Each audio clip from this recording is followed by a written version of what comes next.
I didn't realize how disconnected Americans can seem until I started working with tourists abroad. One of my first shocks happened during a flight landing in Manchester. A passenger suddenly panicked, screaming that we kidnapped her because she booked a flight to England, not Manchester. No amount of explanation helped. I calmly told her Manchester is a city in England. She insisted they were two separate countries because her travel app showed different pins. She demanded we take off immediately and fly to real England. That was the moment I understood how apps had replaced basic geography for some people. It wasn't fear. It was confidence mixed with ignorance. She wasn't embarrassed. She was angry at reality for not matching her assumptions. This wasn't a one-off incident. It was the first of many moments where I realized that for some Americans, the world outside the US feels like a poorly explained movie set. Places exist only as stereotypes, simplified locations, or things seen on screens. When reality doesn't match those expectations, the instinct isn't curiosity. It's confrontation. That mindset shows up again and again, especially when traveling. While working at a bookstore in Dublin, I watched an American customer flip through a history book and ask if it was translated from Irish into English. When I explained it was originally written in English, he looked genuinely confused. He asked why people in Ireland would speak English at all. I explained colonial history, language shifts, and modern Irish culture. He paused, then said it felt like Americans suddenly speaking Spanish instead of American. He wasn't joking. That statement revealed something deeper. The assumption that English belongs to America, not the other way around. For him, language wasn't history or culture, it was ownership. I saw this again in Prague, where an American student complained that Czech used made-up letters. She couldn't understand why other languages existed at all when English was universal. She wasn't hostile, she was sincerely confused. The idea that the world didn't reorganize itself around American convenience seemed unfair to her. These moments weren't about intelligence, they were about insulation. When you grow up in a system that rarely requires adaptation, adaptation feels like an inconvenience rather than a skill. At a ski resort in Switzerland during July, an American family demanded to know where all the snow was. When I explained it was summer, the father laughed and said Switzerland always has snow because he saw it in movies. No amount of explanation about seasons, altitude, or climate helped. He believed Hollywood more than geography. In Rome, a taxi passenger insisted we were driving on the wrong side of the road, because Europe drives backwards. He couldn't accept that most of Europe drives on the same side as the US. He thought England set the rule for an entire continent. These beliefs weren't corrected by evidence. They were defended emotionally. The problem wasn't lack of information. It was refusal to update beliefs. Once an idea becomes part of someone's identity, correcting it feels like an attack. That's why these moments escalate into arguments instead of conversations. Travel exposes these cracks quickly. Outside the US, systems don't bend automatically. Currency changes, measurements change, customs change. And for some Americans, that friction feels like incompetence on the world's part, not their own misunderstanding. Working hotel reception in Edinburgh, I was asked why British money had the Queen's face instead of the president. When I explained the monarchy, the guest asked how people vote for a new queen. After 20 minutes explaining hereditary systems, he looked disturbed, not curious. In Amsterdam, a coffee customer tried paying with US dollars, insisting European dollars were basically the same thing. When I explained currencies don't work that way, he said math is math and accused us of bureaucracy. In Copenhagen, a patient filled medical forms listing weight in freedom units. When told we use kilograms, he questioned whether European doctors knew real measurements. These interactions shared one pattern: assumption of American standards as default reality. Anything different was seen as wrong, inferior, or suspicious.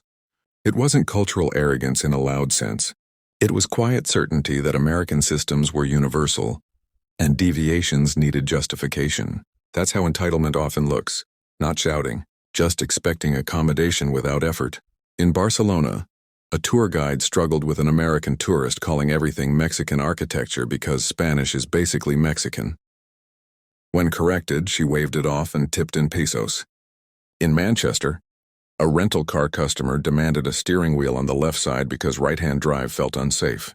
He asked for an American-style car, as if entire countries keep spare fleets for tourists. In Dublin, a guest asked whether Ireland's time zone came before or after American time.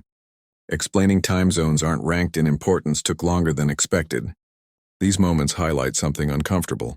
Many Americans don't experience being culturally secondary. In the U.S., infrastructure adapts to them.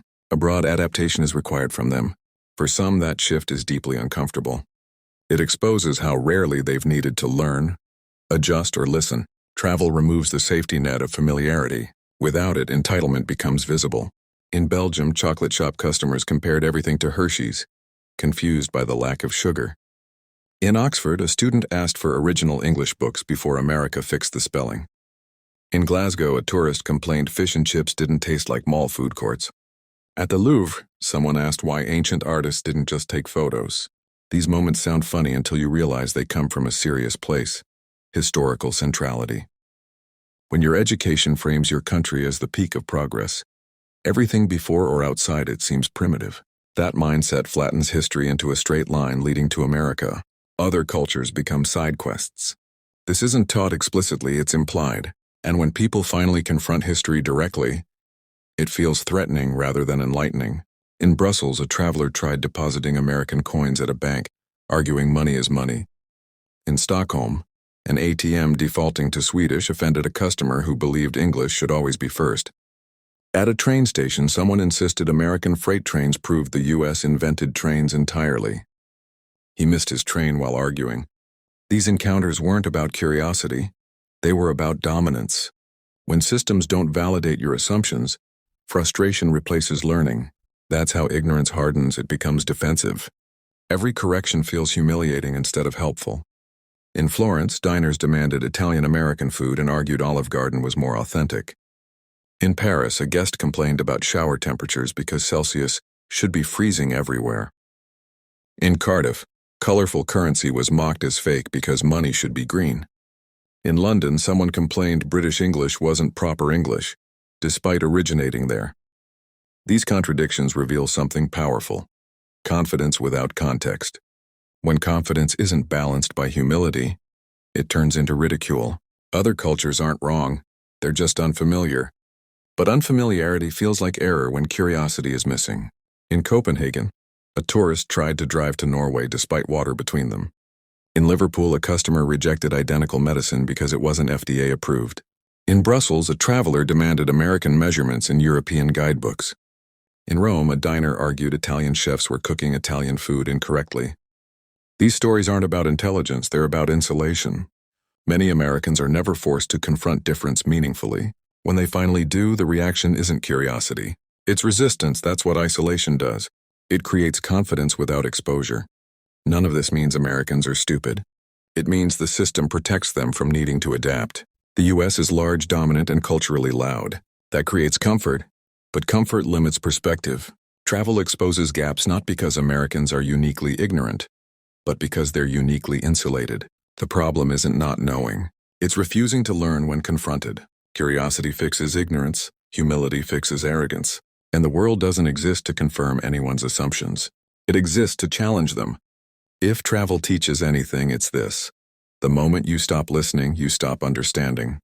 And understanding is the difference between being a visitor and being a tourist. If this made you think, it did its job. Thanks for watching. See you in the next one.